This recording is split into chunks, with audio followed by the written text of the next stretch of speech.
Olá, pessoal. Espero que estejam todos bem. Eu vou estar disponibilizando hoje mais uma aula para vocês.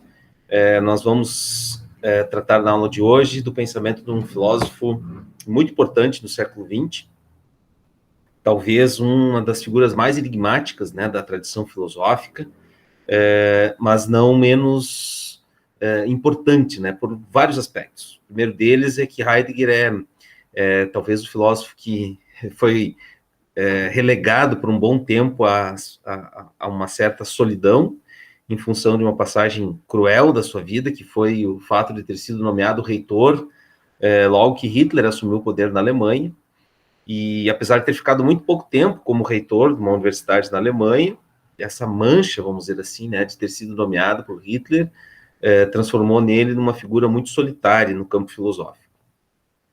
Outro aspecto importante, né, da vida do Heidegger é o fato de ter sido aluno do Husserl, né, aquele filósofo fundador, né, de um método filosófico, né, na filosofia contemporânea, que é o método fenomenológico. Então, Heidegger foi aluno, discípulo, né, de Husserl, e também é considerado o fundador de uma outra concepção filosófica, né, da qual ele disse que ele não era, né, o criador, mas que, sem dúvida alguma, teve uma importância muito forte, né, ao longo do século XX, né, e um dos grandes marcos de transformação da filosofia contemporânea, que é o existencialismo, né? Heidegger nunca se considerou um filósofo existencialista, né, apesar de o seu pensamento ser muito próximo, né, nas ideias centrais do que comumente se entende que seja o existencialismo.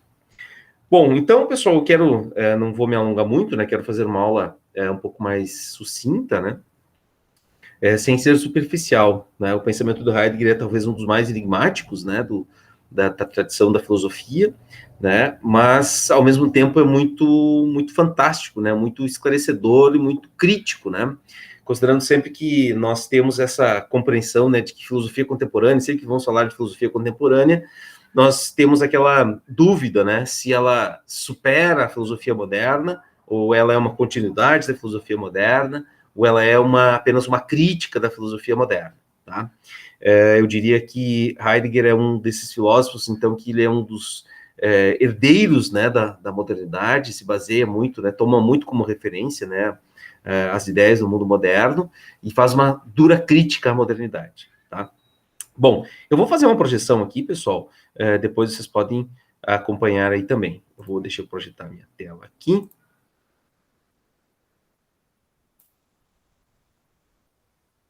E a gente acompanha a apresentação.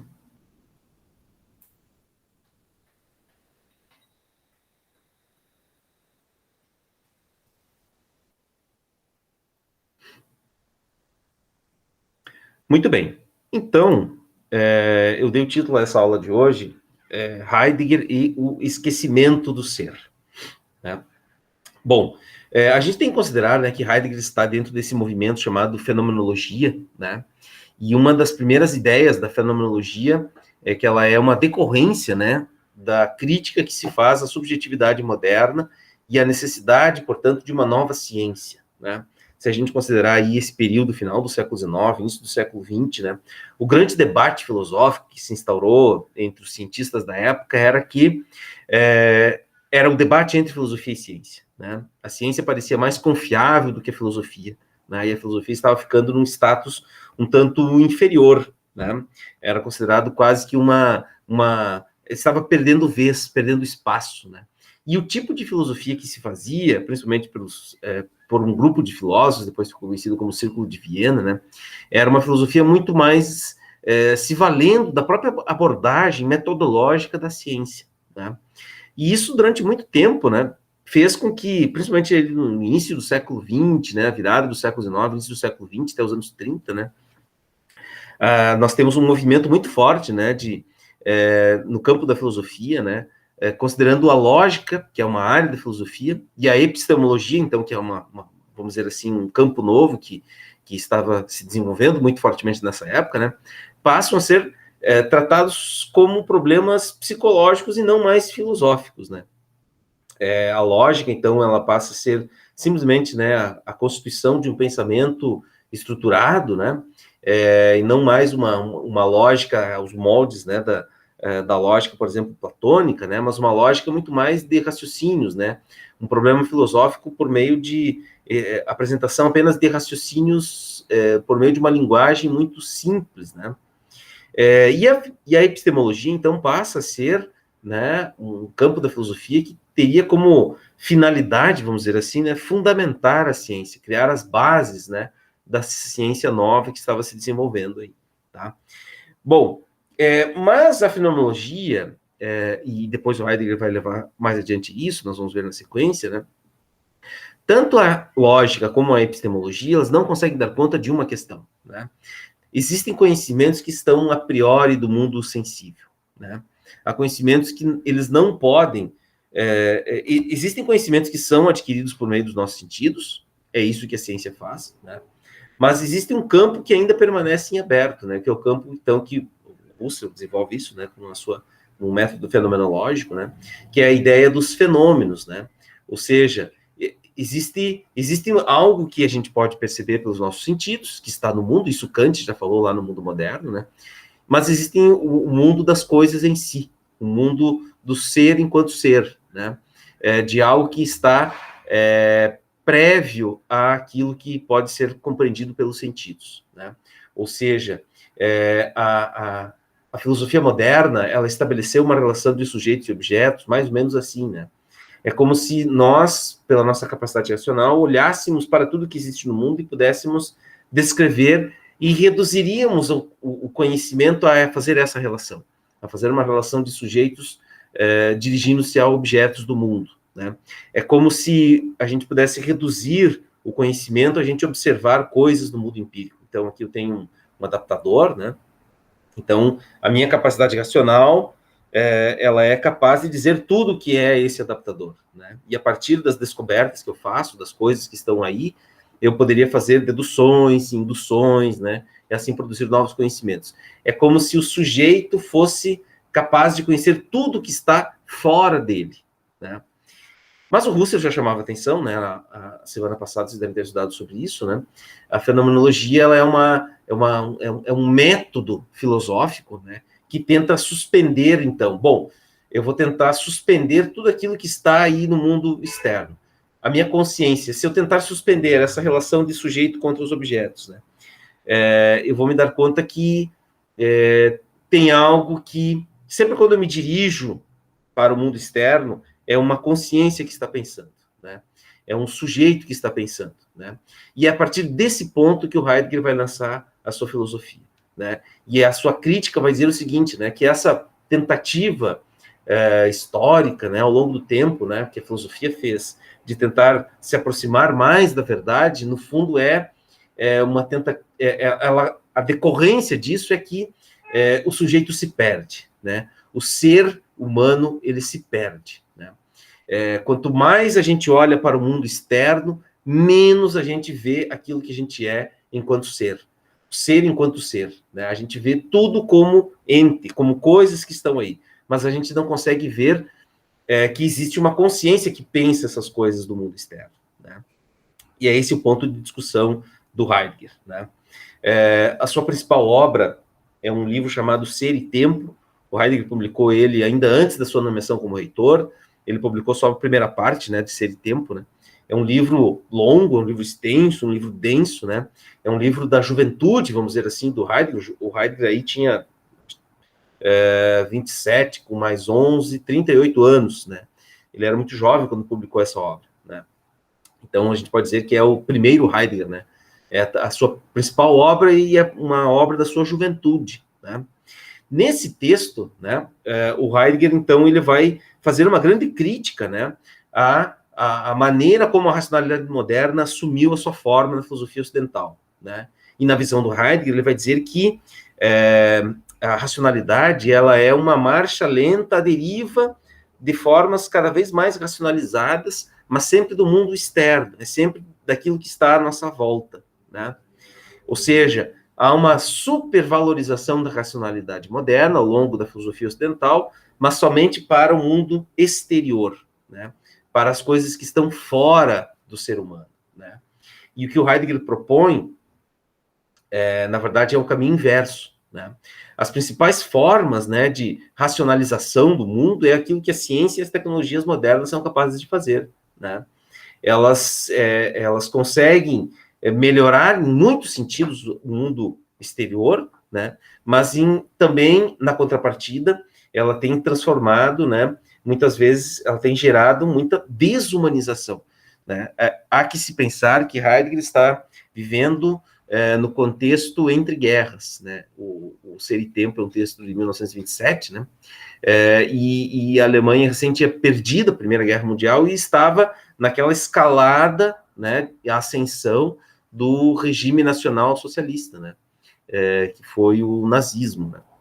Então, esse é o período que o Heidegger está observando e acompanhando, né, esse desejo da sociedade alemã, né, de certa forma, se reconstruir da Primeira Guerra Mundial, né, ele ocasionou depois a tragédia que foi, né, o nacionalsocialismo na Alemanha, né. Então, uma sociedade que ela se valia muito da sua capacidade racional, né, mas ela teve dificuldades de fazer o caminho inverso, né, de fazer essa reflexão sobre o ser de si mesma, né. Então, o que o Heidegger vai dizer é que essas formas racionalizadas, né, cada vez mais racionalizadas, que a ciência e a tecnologia promovem, vamos dizer assim, né, elas têm contribuído para gerar uma ausência de sentido, né? É como se o ser estivesse se escondendo, né? Se tornando cada vez mais oculto, desconhecido, né? Essa é uma ideia bem interessante, né? Há um esquecimento do ser, né? Conforme o tempo foi passando, né? Os seres humanos eles vão se esquecendo, tá? Mas esquecendo do quê, né? Da forma originária do pensamento humano, né? Que depois a gente vai ver lá no final que o Heidegger vai vamos dizer assim, se socorrer, né? Nas formas mais elementares, né? Nos rudimentos, na origem propriamente da filosofia, né? Então, por isso que o Heidegger é um filósofo contemporâneo, né? Porque ele é um crítico da racionalidade moderna, no sentido de que a racionalidade moderna ela tem ocultado o ser, tem escondido o ser, tem feito com que os seres humanos tenham se esquecido da sua humanidade, né? E aí, vejam, o Heidegger já estava compreendendo a semente do que virou depois, né? Aquele modelo da sociedade alemã que começou a fazer atrocidades, né? Ela passou, assim, a considerar que existiam categorias de seres humanos que eram inferiores, né? Ou seja, é quando você utiliza totalmente os outros como meios, né? E não como fim em si mesmos. Então, Heidegger procura compreender a sua época, né, qual o sentido do ser, né? Qual que o sentido do ser tem a ver com a própria ideia, né? Qual que é a ação do verbo ser, pessoal? Vocês sabem que todo verbo ele indica uma ação. Então, caminhar é o movimento das pernas, correr é movimentar as pernas com mais rapidez, beber é ingerir algum líquido, né? Todo verbo indica uma ação. Mas qual que é a ação do verbo ser, né? O Heidegger vai dizer assim que não é aquela racionalidade da técnica, não é da tecnologia, não é aquela racionalidade da ciência. Aquilo não é a ação do verbo ser, né? Esse ser está esquecido, ele está suspenso, né? Ele está escondido, né? Ele está oculto. E que quanto mais, essa é a crítica do Heidegger, né? Quanto mais racionalidade há nas coisas, menos ser há nelas, tá? Então, qual que é a importância, então, desse texto, né? Na verdade, essa obra, o Heidegger ele vai literalmente lançar as questões centrais para a ontologia contemporânea. O que é a ontologia? É o estudo do ser, né? É o estudo do ser enquanto ser, né? É um estudo que está no campo do que se chama em filosofia da metafísica, né? É aquilo que está para além do mundo físico. A metafísica, a palavra metafísica quer dizer aquilo que está além do mundo físico, né? Pergunta central da ontologia contemporânea do Heidegger, então, quem é o ente que tem a possibilidade de se perguntar sobre o sentido do ser? Ente, pessoal, é tudo que existe, é tudo que está aí. Todas as coisas são entes. O computador de vocês, o celular de vocês, os objetos, nós, os seres humanos, tudo que existe é um ente, né? Mas qual que é o único ente que pode perguntar sobre o sentido do seu ser, né? É o ser humano, né? Heidegger responde, então, a essa pergunta, né? Quem é o ente que tem a possibilidade de se perguntar sobre o sentido do ser? O Heidegger vai dizer que somente o ser humano pode alcançar o sentido do ser, né? Somente ele pode entender o fundamento da sua existência, encontrar o sentido, né? Para revelar e falar o que é o ser humano, né? Esse ser humano, né? O Heidegger criou uma das expressões mais fantásticas, né? E mais poéticas da tradição filosófica, né? É a ideia do Dasein. Dasein é uma palavra alemã, né? Que a gente pode traduzir ela para o português como o ser aí, né? Ou também a gente pode traduzir por eis aí o ser, né? Ou também uma outra tradução, né, para essa ideia, é a ideia de presença, né? Um ser humano que compreende o sentido da sua existência é um ser que está presente, não é um ser escondido, né? Isso leva o Heidegger a formular uma das definições mais brilhantes que nós temos na filosofia, ancorado na discussão sobre uma existência autêntica e uma existência inautêntica, né? O grande método, a grande forma, né, o grande exemplo, né, ou o que pode mais nos ajudar a compreender a nossa condição e mostrar, falar o que nós somos, né, dar conteúdo a esse ser, né, é a morte, é a experiência da morte, né? Porque o Heidegger vai dizer que o que gera angústia no ser humano, né? Essa é uma discussão bem interessante, né? No final do século XIX, né? Também o Schopenhauer fez, o Nietzsche fez, né? Toda essa discussão sobre a relação entre morte e angústia, né? Mas não é para a gente ficar pensando na morte, né? Mas é a ideia de a gente pensar na morte como o momento em que o Heidegger tem uma definição para a morte, né? A impossibilidade de todas as possibilidades, né? E um ser que pensa na morte é um ser que busca, um ser humano, né, que pensa na morte. Nenhum outro ser pensa na morte, né? O único ser que pode falar sobre a morte é o ser humano, né? E é pensar na morte que nos tira dessa condição de uma existência inautêntica, né? E o que seria uma existência inautêntica? É esse ponto 1 aí que está projetado para vocês, né? É aquela que fala de uma vida imersa somente na faticidade, na existencialidade e naquilo que causa a ruína dos seres humanos, né? O Heidegger vai dizer que nós estamos inseridos, né, num mundo concreto, né? O nosso cotidiano, é o ser no dia a dia, né? Muitas pessoas levam uma vida, eu acho fantástica essa expressão, né? Elas levam uma vida exiladas em si mesmas, né? É o exilado de si mesmo em si mesmo, tá? É aquele ser humano que está imerso, somente imerso, né, na faticidade, na existencialidade da sua vida, né? É um ser que arruína a sua condição enquanto seres humanos. É uma vida inautêntica, é uma existência, melhor dizendo, inautêntica. É alguém que certamente não pensa na morte, que não se angustia na morte, né? O Heidegger vai dizer que a experiência da morte, né, o pensar na morte, pode nos jogar, nos catapultar, vamos dizer assim, né, para uma existência autêntica, que é uma existência que o Heidegger chama de uma existência transcendente, né? É aquilo que nos joga, que nos projeta para além desse mundo da faticidade, né? É um ser humano como um projeto. É um ser que tem consciência, capacidade, liberdade para dar sentido para a sua existência, né? É um ser aberto, é a abertura do ser, né? Nós, enquanto seres humanos, nós temos infinitas possibilidades, né?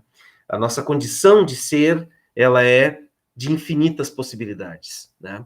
Quando o ser fica imerso na faticidade, na existencialidade, ele apenas tem uma existência inautêntica, né? Então, nós somos seres, o Heidegger diz, né? Nós somos seres para a morte. Mas um ser para a morte não quer dizer que nós necessariamente devemos ficar lamentando o fato de que perderemos a nossa vida, né? Mas é a ideia de que considerar que somos seres para a morte nos deve projetar para uma vida que transcende a faticidade desse mundo presente, né?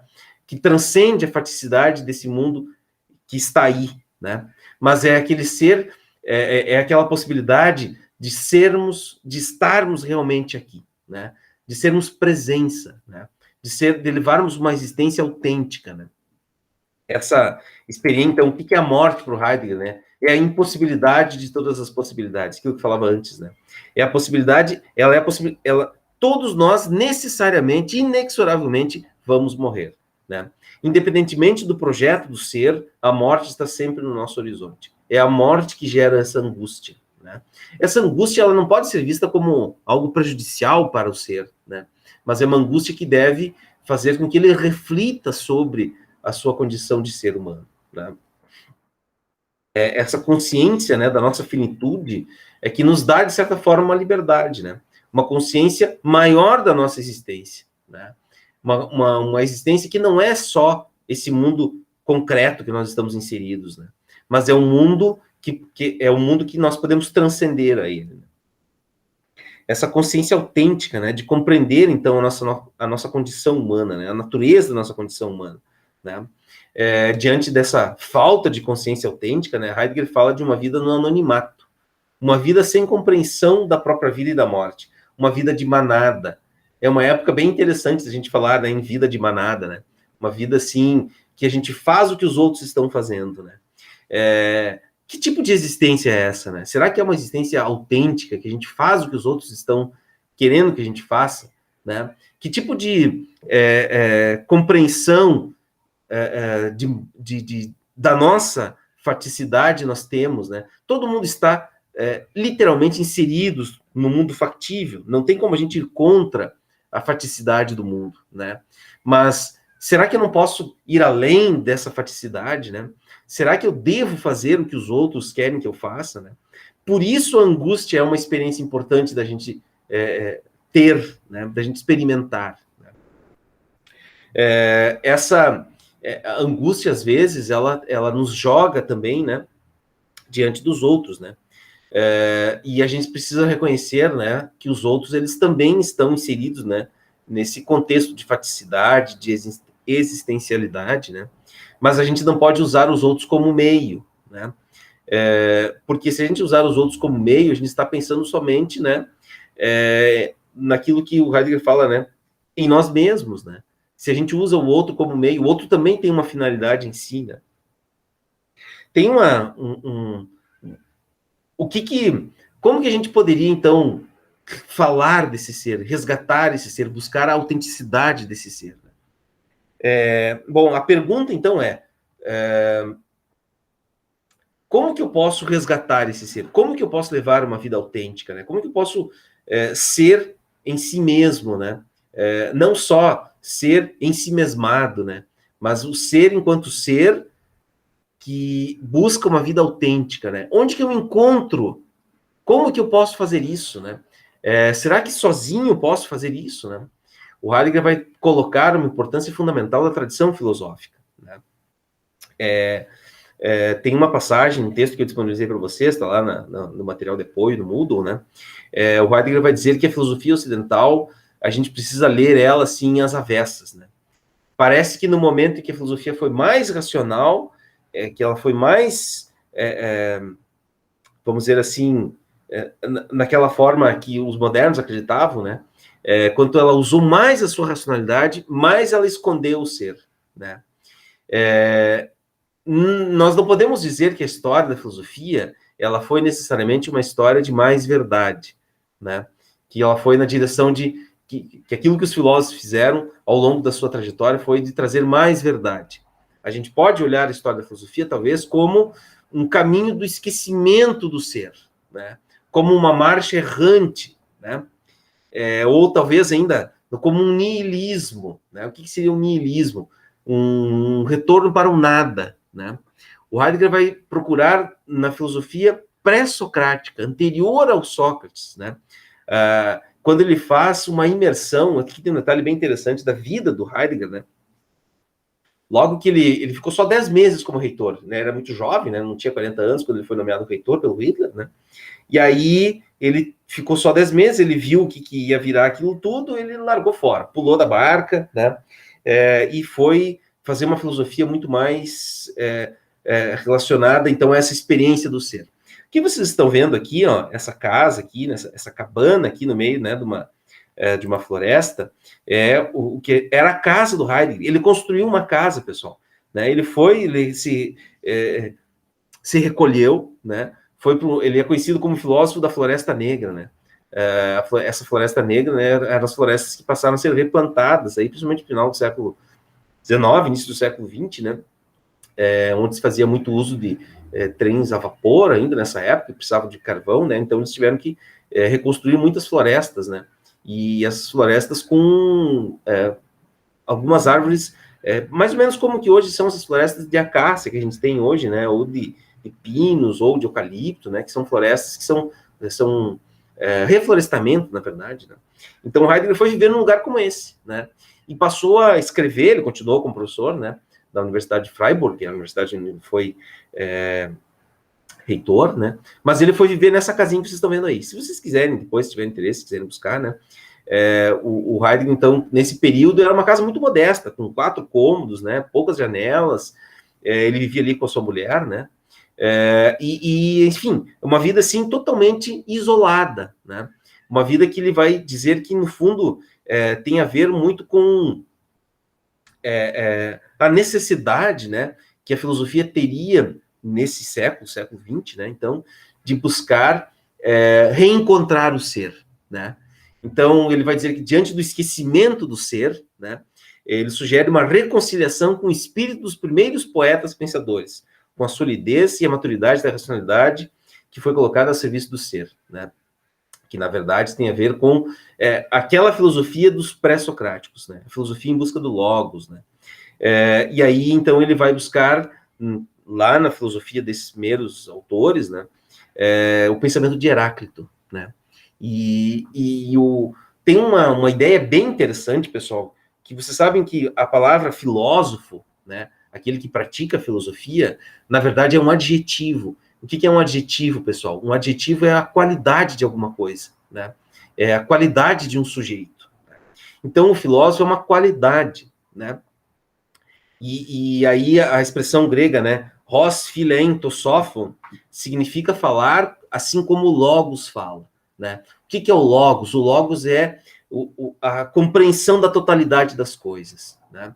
Então, é preciso, a totalidade das coisas, a compreensão da totalidade das coisas, não está em a gente compreender o mundo externo, mas compreender aquilo que está em nós, né?